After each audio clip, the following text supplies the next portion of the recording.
Jam dinding sudah menunjukkan pukul 11 malam. Namun Zein tak jua masuk ke dalam kamar. Katanya mau minta, kok nggak masuk-masuk sih? Jadi nggak sih? Gerutu Zizi. Sebenarnya ia sudah ngantuk. Berhubung sang suami tadi menginginkan sesuatu darinya. Terpaksa Zi menunggunya. Tentu saja Zi tak ingin durhaka.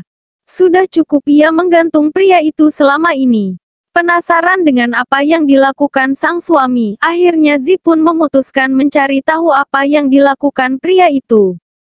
Mas, panggil Zizi. Merasa aneh karena suasana rumah remang-remang. Bahkan di samping rumah, tepatnya di kolam renang cahayanya juga cukup temang-remang. Zizi penasaran, mengapa lampu di kolam renang tidak terang seperti biasa. Belum lagi suasana sepi yang menjalar di setiap sudut ruangan. Bulu kuduk Zizi merinding. Entahlah, ngeri saja. Di samping itu, dia juga belum menemukan pria yang sedang ia cari. Di ruang kerjanya tak ada. Di dapur juga tak ada. Di kamar atas tak ada. Lalu kemana dia? Tanya Zizi dalam hati. Tak ingin termakan oleh rasa penasaran. Akhirnya Zi pun memutuskan mencari Zein di samping rumah mereka. Tepatnya di kolam renang. Kali ini, Zi dikejutkan dengan suasana yang ada di sana. Entah ini pekerjaan siapa. Yang jelas malam ini suasana remang-remang di area kolam renang tersebut. Sungguh menimbulkan kesan yang cukup romantis. Dengan meja makan yang ditata sedemikian rupa. Lampu warna-warni dan juga sekuntum bunga yang ada di atas meja tersebut membawa suasana semakin terasa romantis. Zi masih belum berani berasumsi. Apakah kejutan ini untuknya? Karena Zi sendiri belum menemukan pria yang ia cari. Mas, papi, panggil Zi pelan. Belum ada jawaban. Bahkan Zein belum mau menampakkan batang hidungnya. Mas, kamu di mana? Panggil Zi lagi. Masih dengan perasaan was-was khawatir. Tak lama berselang, Zein dari arah belakang, langsung memeluk wanita yang sangat ia cintai itu. Ah, pekik Zizi terkejut. Astagfirullah, ih mas ma, ngagetin. Ucap Zizi. Ngagetin gimana? Kan cuma peluk. Jawab Zein santai. Masih di posisi memeluk sang istri dari belakang. Beberapa kali Zein juga mencium tengkuk wanita ayu ini. Sehingga membuat wanita cantik ini merinding. Katakan padaku. Kita lagi ada acara apaan begini? So sweet sekali. Rasanya kesan romantis jauh dari priaku ini. Canda Zizi. Kok gitu? Bukankah ini hari spesial buat kita? Tanya Zein sembari menatap manja pada wajah sang istri. Hari spesial? Hari spesial apa? Kan aku atau kamu lagi nggak ulang tahun? Anniversary kita juga udah lewat. Lalu, spesial dalam rangka apa? Tanya Zizi heran. Dasar pelupa. Zein menyentil pelan kening sang istri. Ih, sakit ayang. Pekik Zi manja. Zein mengelus pelan kening wanita manis itu lalu memberinya kecupan penuh cinta. Kamu ingat nggak tanggal kamu terbang pertama kali ke Batam untuk mencariku? Tanya Zein. No, buat apa diingat? Tanya Zizi lugu. Mungkin untukmu tanggal itu tidak berarti. Tapi untukku, itu sangat berarti. Karena jika tidak ada tanggal ini, mungkin selamanya aku tidak akan menemukan tulang rusukku. Tulang rusuk yang bisa menghadapi kekolotan dan kebodohanku selama ini. Makasih ya Mam, kamu udah mau menjadi pendampingku. Mau mengandung bayi-bayiku. Bahkan tidak buru-buru menggantiku dengan yang lain. Padahal aku sudah sangat menyakitimu Mam. I am sorry, ucap Zein. Terdengar menyentuh dan lirih di akhir. Zein terlihat sangat menyesal dengan apa yang pernah ia lakukan pada wanita yang kini ada di dalam pelukannya. Aku sudah memaafkanmu Mas. Sudah, jangan diingat lagi. Yang penting sekarang kita saling berusaha memperbaiki diri. Saling terbuka, apapun masalah yang sedang kita hadapi. Jangan ada rahasia di antara kita. Dan semoga kita adalah jodoh dunia akhirat. Bukan hanya jodoh yang cuma mampir sesaat, ucap Zizi terdengar melo namun banyak sekali makna yang terkandung di dalam ucapan tersebut. Sehingga Zein tersadar dan mengakui bahwa Zi adalah sosok yang memang pantas mendampinginya. Karena tanpa Zein sadari, Zi begitu memahami dirinya. Terima kasih sayang. Terima kasih banyak. Aku mencintaimu Zevana. Sungguh, bisik Zein mesra. Aku pun suamiku. Aku pun mencintaimu. Sungguh, balas Zizi tak kalah mesra. Jika sudah begini, tak ada lagi penghalang untuk mereka menyatukan raga. Zein dan Zi telah berhasil melewati ujian terberat dalam rumah tangga mereka yang baru akan memasuki tahun kedua ini. Mereka lolos. Mereka berhasil. Hingga perwujudan cinta di antara mereka pun tidak mereka tolak. Zein bermain tidak seberingas biasanya. Ia begitu hati-hati karena takut menyakiti sang istri dan buah hati mereka. Ia tersenyum puas manakala telah sampai di puncak pertempuran mereka. Keringat membasahi keduanya, namun bahagia terlanjur mengobrak-abrik jiwa mereka. Sehingga rasa lelah pun tidak berarti apa-apa. Terima kasih sayang. Terima kasih untuk semuanya. Kamu selalu bisa membawaku ke puncak kebahagiaan. Ucap Zein seraya memberikan kecupan mesra di kening sang istri. Zi menjawab ucapan cinta itu hanya dengan senyuman.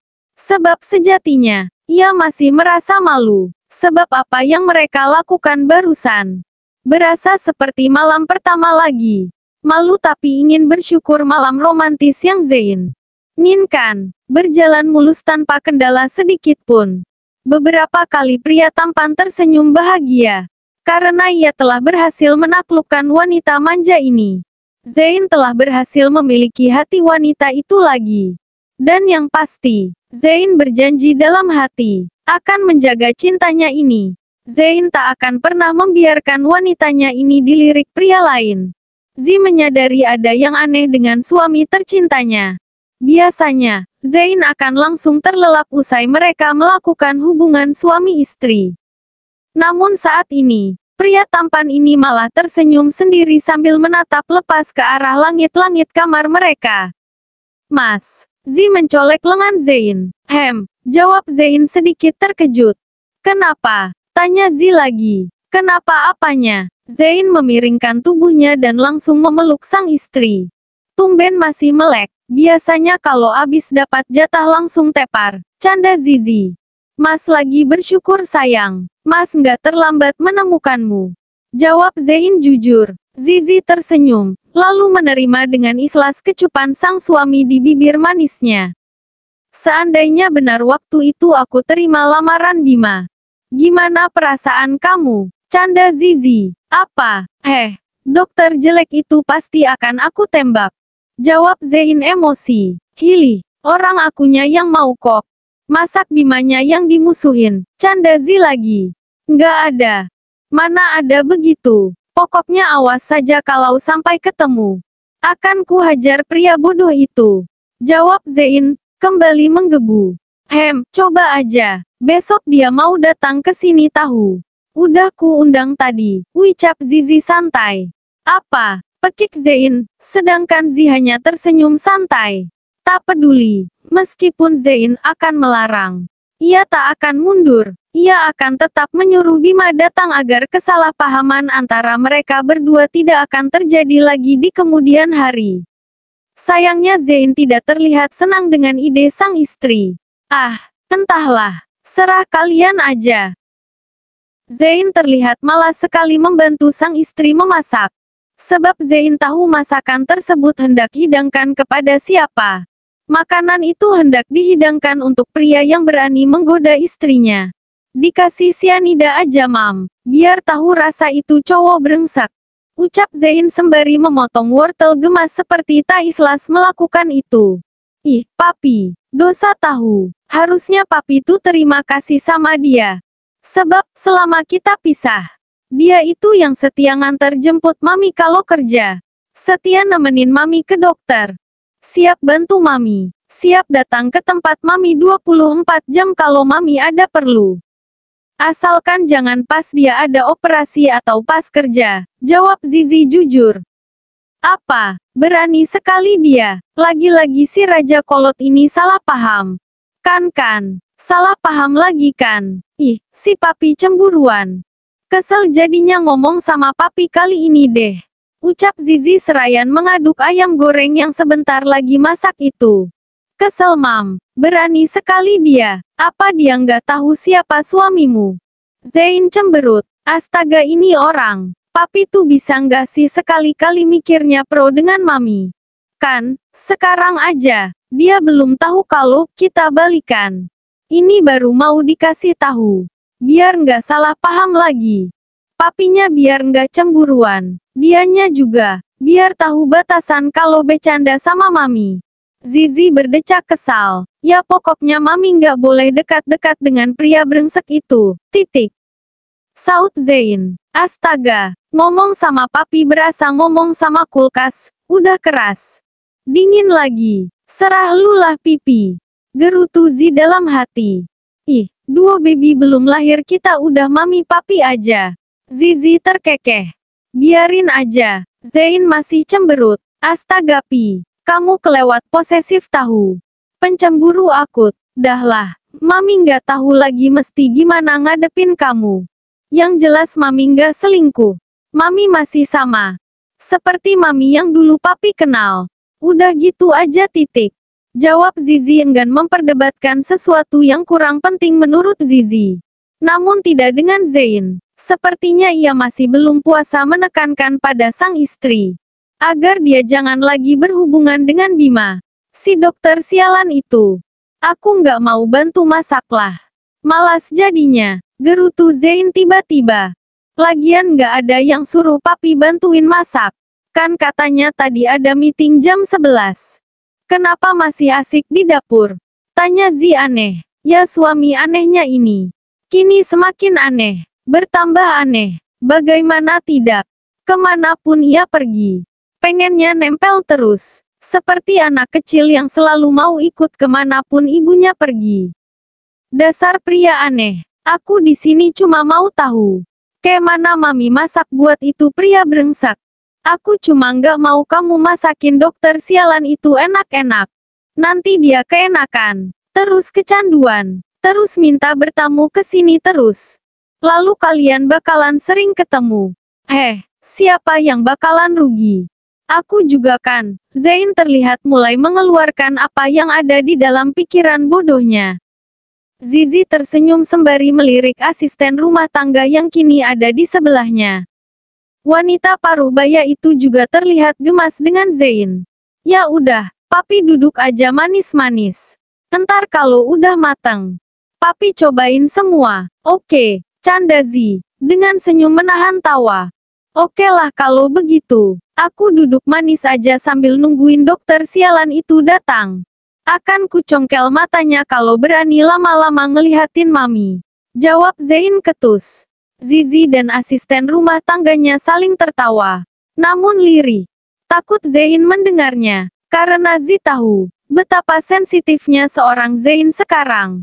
Bisa bertambah marah nanti. Sambil menunggu, Zain pun memainkan gawainya. Memeriksa beberapa pesan yang masuk. Namun, keasikan Zain terusik oleh bunyi bel rumah mereka. Itu dia mam yang datang. Tanya Zain spontan. Kok cepet datangnya? Perasaan janjiannya 12:30. Ini baru mau jam 11, ucap Zizi. Lalu ia pun mau melepaskan apronnya. Namun Zain melarang. Biar aku aja mam yang. Keenakan kalau kamu. Aku nggak mau dia lihat kamu pertama kali. Enak aja, ucap Zain. Terdengar masih tidak menyukai jika Bima datang bertamu ke rumahnya. Zizi sendiri tidak menolak karena dia sendiri tahu bagaimana sifat kolot sang suami. Zain melangkah mendekati pintu, bersiap membuka pintu untuk sang tamu. Namun, ketika pintu itu terbuka, Zain terperanjat. Menatap tak percaya pada kedua tamu yang kini sedang tersenyum manis kepadanya. Bagaimana tidak terkejut? Yang datang bukanlah Bima dan juga wanita yang katanya sedang dekat dengan pria itu. Melainkan Safira dan seseorang yang sama sekali tidak Zain sangka. Zain masih diam termenung. Namun itu tidak lama.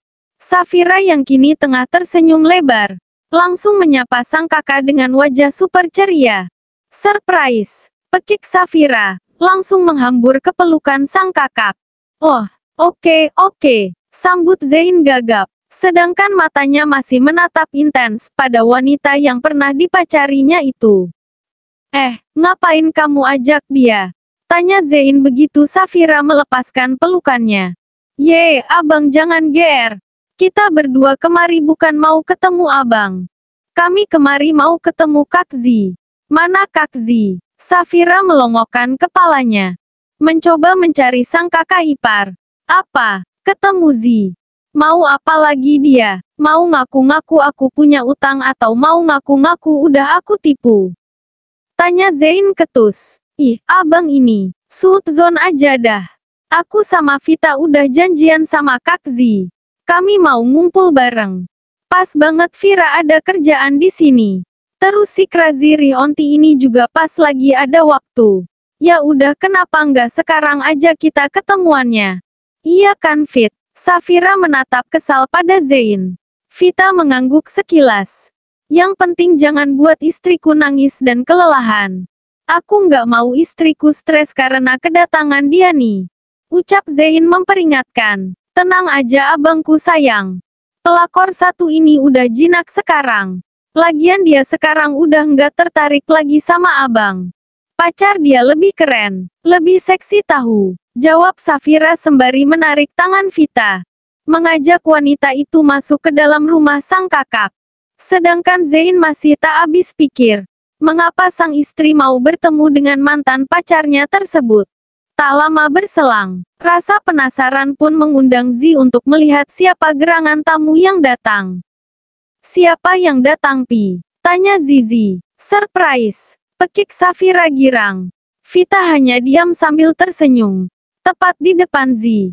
Hai, Bumil, kapan sampai kok nggak langsung ke sini?